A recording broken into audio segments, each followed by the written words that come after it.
In this video, I am going to cover some tiny changes that barely take any time or effort to start, but have the power to completely transform your life. These are things that anybody can do. You can start them all today, and none of them cost any money at all. Are you ready? Let's dive in. The first step is simply setting a goal. What do you want to accomplish? This is arguably the most important step, but it's also the one that everybody skips or glosses over. To make sure that this doesn't happen to you, try setting SMART goals. This stands for specific, measurable, achievable, relevant, and time-bound. So instead of saying, I want to save money, you would say, I want to save $10,000 within the next year. Instead of saying, I want to read more, you'd say, I want to read 2 books within the next 30 days. Taking the time to set SMART goals is the first key step. Because without clear goals, you're like a driver without a destination.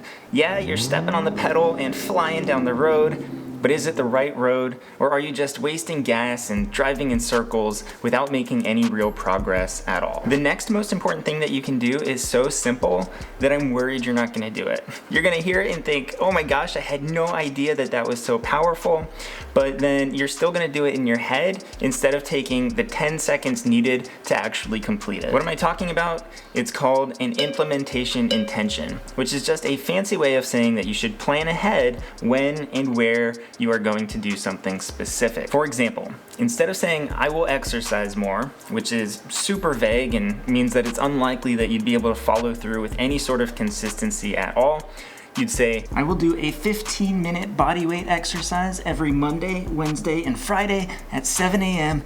in my living room.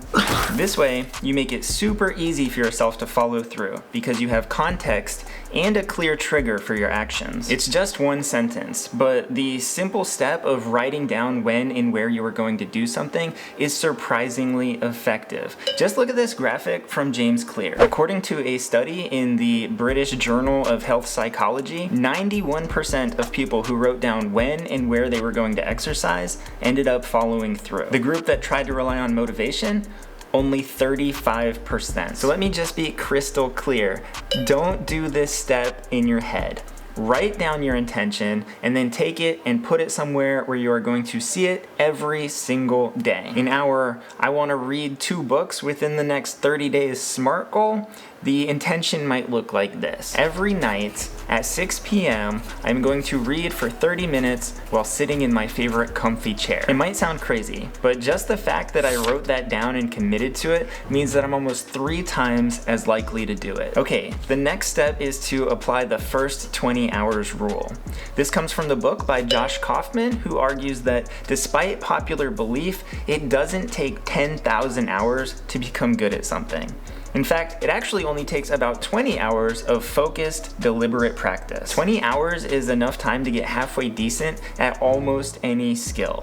So choose something that you've always wanted to learn how to do and commit to giving it a fair shot. 20 hours might feel like a lot, but when you break it down, you actually really only have to commit to 20 minutes of practice in the morning and 20 minutes of practice in the evening every day for 1 month. That's totally manageable, even if you have a busy schedule. And that simple daily practice will allow you to pick up all kinds of new skills. If you did this strategy every day for a year, you'd be able to get pretty good at 12 new skills, or absolutely fantastic at 1. For more specific tips about how to break down skills and then master them quickly, I'll leave a link to Josh Kaufman's book, The First 20 Hours, in the description below.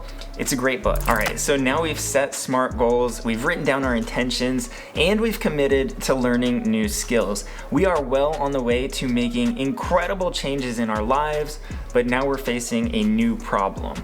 Overwhelm. To avoid overwhelm, use the bird by bird method. This is a method that was popularized by the writer Anne Lamott in her book Bird by Bird, and it's a technique that she learned from her father. The idea is simple. Anytime that you are faced with a big task or a big project, break it down into smaller, manageable pieces and then work on them one at a time. For example, if you wanted to write a book, don't focus on how many pages or how many chapters you still have left to write.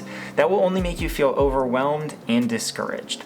Instead, focus on writing 1 page or 1 paragraph. or even one sentence. Just write one sentence and then the next one and then the next one. By focusing on these small steps instead of the big picture, you can make steady progress and achieve all of your goals faster than you think. And if you want to learn more about how to change your life for the better, including tips about financial independence and intentional living, then make sure to subscribe to the channel and watch this video next.